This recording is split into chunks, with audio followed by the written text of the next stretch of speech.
Our next plenary speaker is Paul K. Matsuda from Arizona State University. He has published widely in both writing studies and language studies. He will be presenting on the presence of Teacher 2020. But I'm so sad because Paul is not here. He is in Arizona. Sad?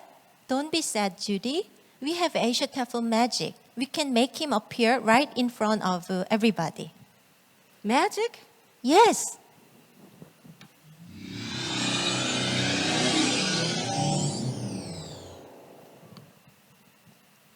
Hi everyone, I'm here.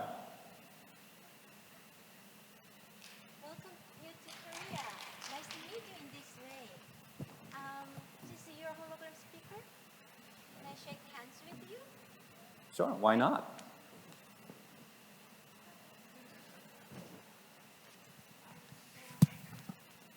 Okay, I want a more casual style of greeting. How about No a high problem. five for me? Okay, thank you very much, Paul. Now let's have his presentation on a special issue. All right. Well, thank you for inviting me to this year's Asia TEFL. Unfortunately, I'm not here in person, but I'm actually excited to be here in this hologram 3D form. So great to see you, people in the audience, and I hope people online can also see me as well. And the topic for today's talk is the presence of the teacher. And I'm going to talk about the presence of the teacher, especially in reference to the pandemic situation that all of us are going through right now. This is the bad guy. We have suffered so much in so many different ways. Some people have been affected personally, other people have been have family members, friends, colleagues who have been affected by this virus. And even if we are not directly infected by it, we are still changing the ways in which we do things. And we are still in the process of adjusting to the new normal. And I hope it won't be the normal for a long time. But for now, this is where we are. And at the beginning of the pandemic, I was depressed. I was demotivated. So I decided that during the pandemic, if I can do one thing each day, that's good enough. And that's exactly what I did. Sometimes I woke up, just had one Zoom meeting with one of my students advising, and then made some food, and then went back to bed. And gradually, I started doing more. At one point, I noticed that there was some resistance to wearing masks in the US. So I started creating memes about wearing masks and posted them online, and I got some responses from people from different perspectives. But I felt like I was doing something important and useful, at least. And one day, I was playing with my phone and looking at the Facebook postings. And I noticed that there was an icon that I didn't notice before. And it said live. So I thought, what's this? And then I clicked on it, and I was live online, and there were many people on Facebook who chimed in. And they made comments, and some people were old friends from college or high school. Others were professional colleagues, friends, and some graduate students from different countries started asking me professional questions. And I thought that was really interesting and useful, but at the same time, I felt that maybe it would be better to have a more focused discussion. So I started creating a webinar, and I think I did 4 of them in the spring. And I haven't continued to do that in the fall because I got busy with teaching. But this is something that I might consider doing as well. And another change that has happened to me was, of course, teaching by Zoom all the time. And I've taught several courses in this way, and I've gotten used to it. And I'm actually having fun with it. Many people are frustrated because they try to reproduce the in-class activities and experience in the online environment. But when I decided to design my Zoom discussions and run my courses in ways that are more Zoom-friendly, it actually worked a lot better. And there were some articles about how the use of chat spaces created another space for an ongoing dialogue among students, between the teacher and the student. And that was an added benefit that was totally surprising to some of us. So it's not all bad. And another thing that I became aware of is that many teachers are frustrated by the added workload and the challenges of shifting to the online environment, remote teaching environment. And some teachers have been using this tag, teachers are human, to send out the message that we have frustrations. We are not perfect. We can't do everything from the beginning. So give us a break. And that's an important message to send out to everyone. And at the same time, we also became more aware that students have needs as well. Of course, they have learning needs and other personal needs. We've always known that. But in the online remote teaching environment, some students feel lost. Some students feel disconnected from the classroom. Some students don't feel like they are interacting with real humans.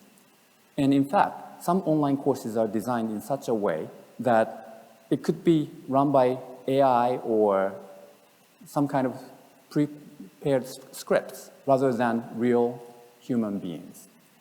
So students need our presence, especially at the time of pandemic, when everybody is frustrated and everybody's trying to cope with different demands, personally, academically, and professionally. And it turns out that having a good relationship with students, having teacher presence, is good for pedagogy as well. In one study that was conducted in Korea, Given Lee and her advisor found that when students are able to establish positive working relationship and trust between the teacher and the student, students tend to learn better. And this relationship can be established not through interpersonal relationships, but that's part of it, of course, but also through comments that teachers leave in the margins of student papers. And in the larger dialogues, a discussion of online teaching, there is a concept called teaching presence, not teacher presence. It's teaching presence.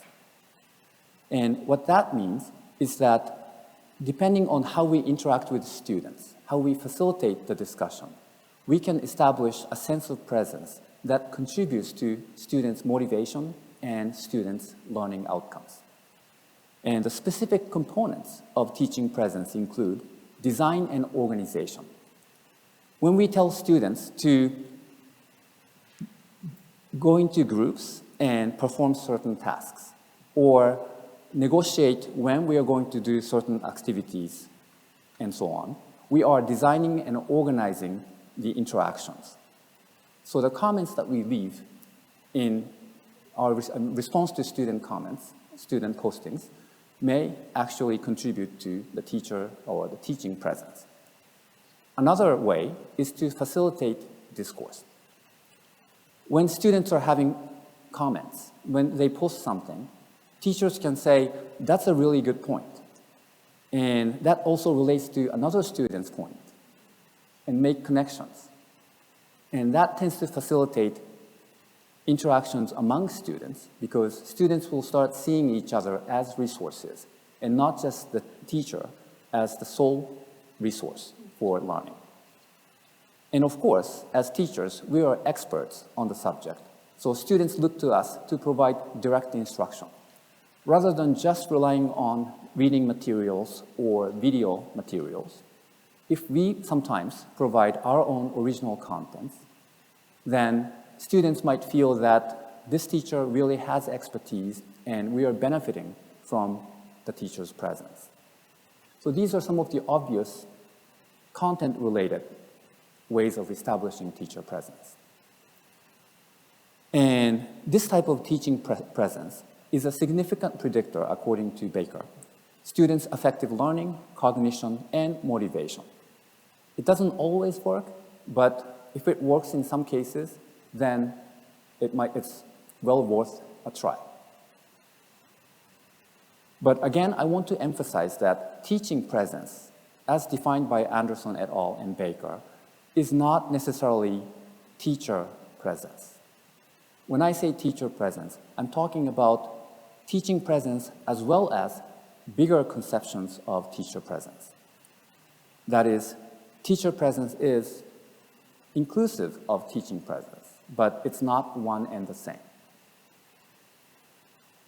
And one way to capture the sense of teacher presence is to say being available and being human. Adding human touch to online learning, remote learning, is a really important thing to do. So I've asked this question on various occasions, but I'm going to ask this question again. Who are you in the classroom? And specifically during the pandemic, who are you in the remote classroom? Now, there are lots of established ways of establishing presence in remote teaching. Making our names available, providing profile photos that's professional and clearly visible, contact information, having virtual office hours, allowing students to contact us through social media and not just by email or through learning interfaces. These are all standard ways of establishing a sense of relationship between the teacher and the students. And we can enhance this information by talking a little bit more about our name, what our names mean, and why we prefer to be called certain things. For example, my name is Paul K. Matsuda, and many people in the classroom and outside of the classrooms wonder whether I was born and raised in the US, or I was born and raised in Japan and came to the US. And if it's the latter, why is my name Paul? I get that question a lot. I'll let you wonder that one. And having introductory videos and bio statements, telling students a little bit more about ourselves is certainly productive in establishing the sense of presence in the classroom. And going back to teaching presence, providing video lectures, written instructions, announcements, reminders, and providing responses to student work, all of them contribute to the larger sense of teacher presence as well. So here's one example of what I do in my classrooms. For every course shell that I create, the first thing that I ask my students to do is to write their self-introduction. And I provide some prompts and guiding questions to help students decide what kind of information they want to share. And this activity is not graded, but because it's the first activity, all students will do it. And it makes sure that students have access to the course shell and that they are able to complete the tasks, like posting responses to questions that I pose. And in order to promote their participation, I share my information at the beginning. And here is a typical bio statement that I share with my students. I state my name, and I tell them that I'm the instructor for the class. I don't say I'm the professor. And when I was a graduate student, I didn't say I was a TA. I will be teaching you, and that's all they need to know. And I also tell them that they can call me Paul. But increasingly, my students are intimidated by the idea of calling me Paul. It's too personal, and they feel that there is a huge gap between my level of expertise and where they are. So, and students coming from certain language backgrounds, cultural backgrounds, may have more of a barrier to calling their professors by their first names. So I give them lots of options. You can call me Paul Sensei or Paul Lao-shi, Ajahn Paul, Hakpal, Pol Hojam, and whatever variations that students are familiar with. That opens up possibilities for identity construction and negotiation. And for students who are learning languages or writing, or students who are studying the teaching of second language, I usually tell them that I'm a second language writer myself and tell them a little bit about my language learning background. And that stimulates their further thinking, and it helps them contribute their perspectives and their experience in our discussions.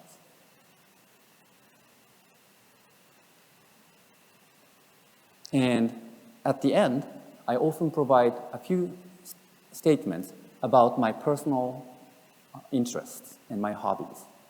And that way, sometimes students feel comfortable sharing their hobbies and their interests with me, which leads to sometimes great writing topics or language learning activities.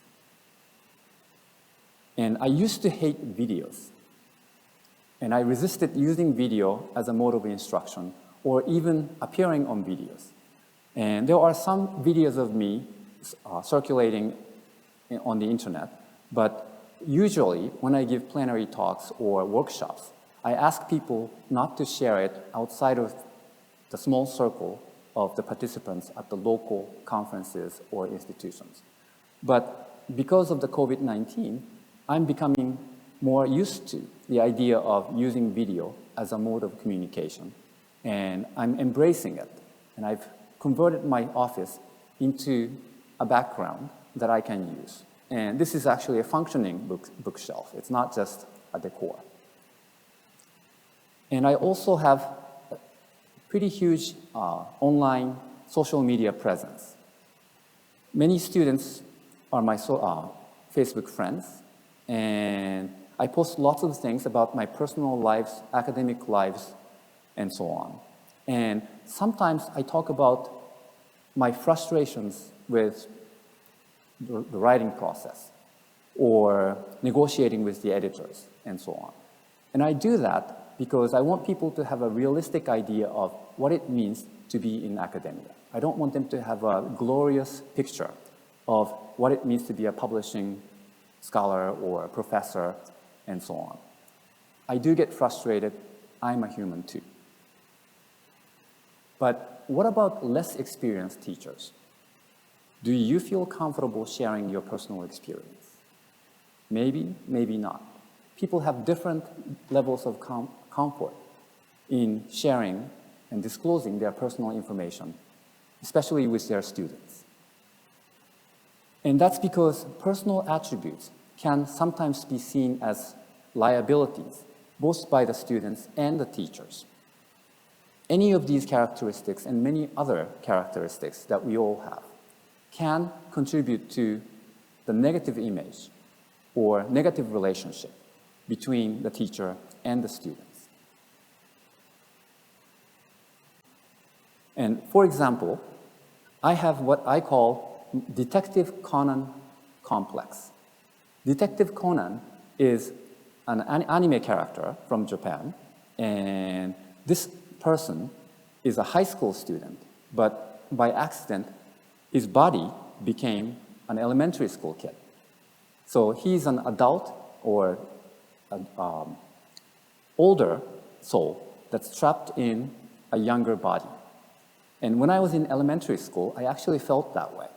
I wasn't converted into a younger person, but I felt that way throughout my life. And when I started teaching at the college level, some students made comments like, "You look so young to be a college student, a college teacher," or "You're my brother's age." And I didn't know what to do. So I didn't say anything. I just smiled and then talked about other things. And even recently, when I went to Korea for a conference, several people came up to me and asked me which graduate program I was going to, or who was my advisor. And I felt uncomfortable responding to those questions because I was invited to the conference as a plenary speaker. So this continues to happen in my life. I can laugh at it at this time.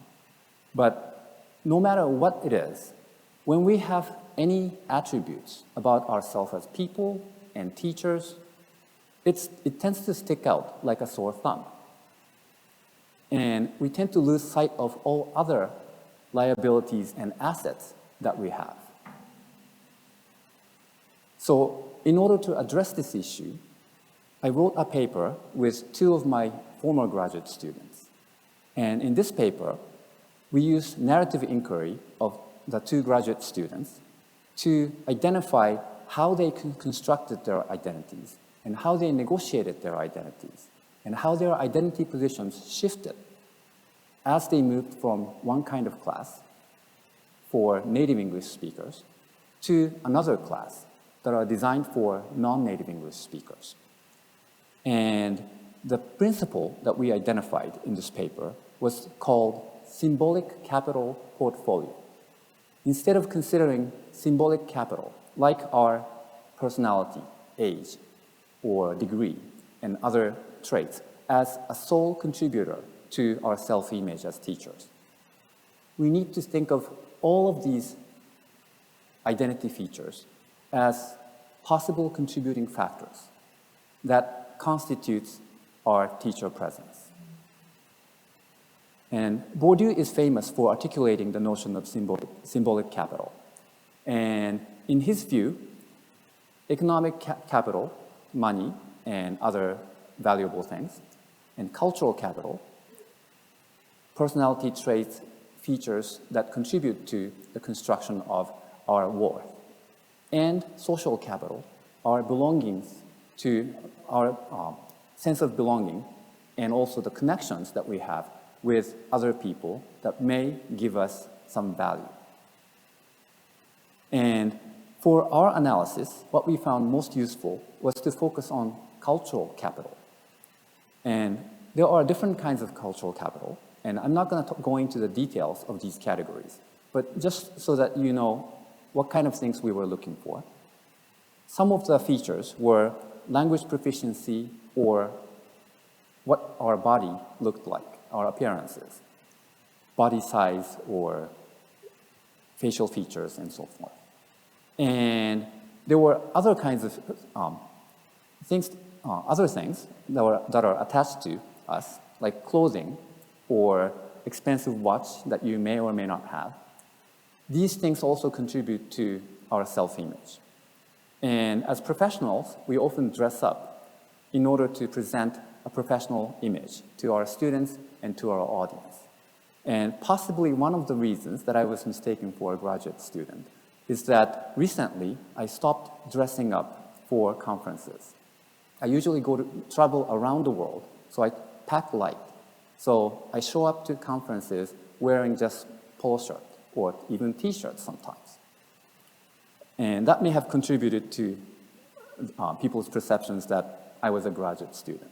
So objectified state, things that are attached to who we are, does make a difference. And then there are institutionalized kind of cultural capital, such as which universities we belong to, or where we have taught in the past, or what academic degrees or academic ranks we hold, and so on. Okay. Now, I'm going to just talk about one of the students in this study. And her name is Eugene Yang, and her nickname is Jill. She was an elite student, and she had prestigious positions teaching at National Taiwan University and National Tsinghua University, which are two of the top universities in Taiwan. And she came to ASU as a doctoral student, and she held the position of teaching associate, and which is similar to the TA positions, teaching assistant positions, but they don't assist people. They are teachers in their own right. And she was teaching L1 writing, or writing to L1 students, native English speakers, as well as non-native English speakers. And Eugene herself was a non-native English speaker. So it's quite an accomplishment in some people's eyes to be teaching native English speakers how to write. And she successfully completed her PhD in rhetoric, writings, and literacies from Arizona State University. And she is currently a lecturer at San Jose State University in California. And here are some of the symbolic capitals different kinds of symbolic capital that Eugene possessed. Some of the liabilities included her name, Chinese name, her Asian appearance, her age, the youngish-looking appearance, and her non-native English speaker status. And sometimes these things don't matter. It doesn't matter to some people, but to other people, it means a lot. And if you think it means a lot to you and to others, then it's going to mean a whole lot more. She also had assets, such as her English nickname. We often joked about how our English names are Starbucks names, so that people can pronounce our names or spell our names without butchering our identity. And she also has multilingual resources, which was a strength for her. That is, she's not just a non-native English speaker, but she is adding English to her repertoire of language resources. And she has teaching experience, and she has been affiliated with pretty highly recognized universities in the past and present. And she also brings an international presence, which was especially important to native English-speaking students because they didn't have those perspectives necessarily. And for non-native English speakers, her international perspective was something that they could relate to. So here are some of the things that she said. She talked about her age as her liability. Now I'll let you read this passage.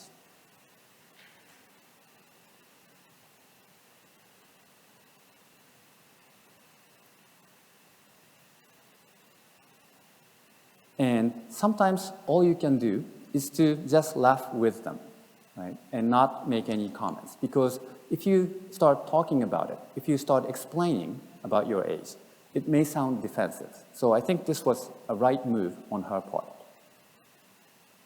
Another kind of institutional capital, another issue is that institutional capital, or any kind of capital that we have, cultural capital, is not stable. But depending on where we are, or depending on who we are talking to, their values might fluctuate. So, for example, her institutional capital, that is, belonging to or having taught at prestigious universities, didn't work for her native English-speaking students because they didn't know these universities. It was not within their frame of reference. So she had to choose to use other strategies in order to establish her credibility and her presence in the classroom. And sometimes talking about your names and explicitly, rather than trying to hide it, is a good strategy. Because your name is your name. Students will see it, you can't hide it. You can't change your appearance. Well, you can wear cosmetics, or you can try cosmetic surgery, but there's a limit to what you can do as a teacher. So instead of hiding her identity, Eugene decided to foreground her identity. And she even made a joke about how last name sounds like Young, which is also playing with another identity feature of hers that was one of her concerns. And when working with non-native English speakers, she was worried that students might think, I wanted to work with native English speakers rather than non-native English speakers. I've had that experience. When I taught in a writing center, one student said, I came here to study with native English speakers. There was not much I could do about it. But in this case, Eugene walked into the classroom on the first day, and then she made it up front. And that, again, contributed to her credibility. And also, instead of talking about her non-nativeness, she talked about how she can speak English in addition to German and Japanese, and Chinese, of course. So these are her assets. And for students to know that, to see it that way, can be important in establishing strong relationships. And she also talked about how bringing different perspectives is a good way of expanding the discussion, and that was a strategy that she used particularly with a group of native English-speaking students. So symbolic capital, we all have it, different kinds of symbolic capital, and we can negotiate them. That is, symbolic capital is not over-determined. Bourdieu's notion of capital has been criticized for being too deterministic. For example, if you don't belong to an old boys network, there's nothing you can do about it. But there are aspects of symbolic capital that can be negotiated. It depends on how you present it or how you don't present it. We have a choice. And values of the same identity feature can fluctuate and change depending on which class we are teaching. And finally, when we talk about the symbolic capital portfolio, the whole, the sum of all the features and traits are more than the sum, the whole is more than the sum of its parts. We can't just talk about the parts and then think that those things add up neatly. So if you are a novice teacher, or if you are trying to establish your identity in a different environment, moving from traditional classrooms to remote classrooms, here are some strategies that you might consider. First, you can focus on your assets, highlight the assets, rather than dwell on liabilities. And if there are things that you can't hide, your age, your face, your name, then just foreground it. You can't do anything about it, just live with it. And if you choose to share something about yourself, personal or academic, it's always best to start with things that students can relate to. And that way, you might get positive responses and even rejoinders from your students. And as much as possible, I try to relate what I share with students to the learning goals in the current discussion and learning materials that students are working with. That way, it doesn't seem like egotistical move or defensive move, but rather we are using ourselves as materials and resources for student learning. And finally, if you are not comfortable with who you are, or some aspects of who you are, then you don't have to disclose too much. In fact, it's best to start with safer pieces of information, and then as you feel more comfortable, or as you build your relationship with your students, you can gradually release more and more information. So these are the strategies that you might try at home. So I hope you will try them, be available and be human, not just for your students, but also for yourself. Because at the time of pandemic, it's really hard to motivate ourselves. I have those moments, even today. But if we put ourselves into it, into our teaching, if we invest ourselves, and if we establish positive working relationships through the use of our personal traits, then it can actually draw students into our classes, and it can draw us into our teaching as well. Thank you very much for listening.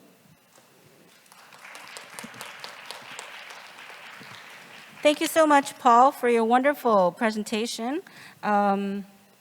You've asked many meaningful questions about what it means to be a teacher in 2020. I'm sure many people from the audience would like to ask a question. So if you have a question, please raise your hand. Let's see. Okay. All right. Go ahead. Okay. Hello, my name is Hyunju Lee, and I'm a graduate student studying at Ewha Women's University. I started my studies when the COVID-19 situation started, so I'm very, very interested in online classes. So, my question is, you mentioned in-person and online classes, but I would like to know how to establish teacher presence to students who don't have any access to technology. That's a really good question. You know, what you are talking about is related to the issue of digital divide. And especially in some Asian countries, the digital divide is real, and it's all over the place. I know some teachers in the Philippines, for example, have students who don't have smartphones or even good access to the internet. So how do we reach out to them? Well, their solution is to print out the learning materials and then hand them out one by one to students. And so students complete these assignments at home, and then they bring it back to the teachers, and the teachers would respond to them and grade them. Now, that's not very interactive, and some students actually do feel disconnected from the learning materials and from the whole educational process. And that's really unfortunate. And so one possible solution in terms of how we can put ourselves into this relationship might be to give them just a little handwritten notes with their name included. Maybe a little note card, colorful ones, if you can find them. And then say something encouraging. That little added personal touch goes a long way in helping students feel engaged. Okay, thank you very with much. the learning materials and with your teaching. Thank you very much, Paul, for your answer. That helps. Okay, thank you very much. Sorry about the technical difficulties. We'd love to see you next time in person. Bye.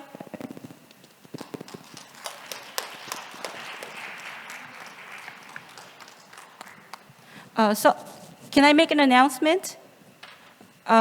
If you would like to ask questions, Paul will be available in the Platform Lounge group chat from 3 to 3:30 Korea Standard Time. So if you wanted to ask a question but missed your chance, please join the chat room at 3 o'clock. Thank you very much.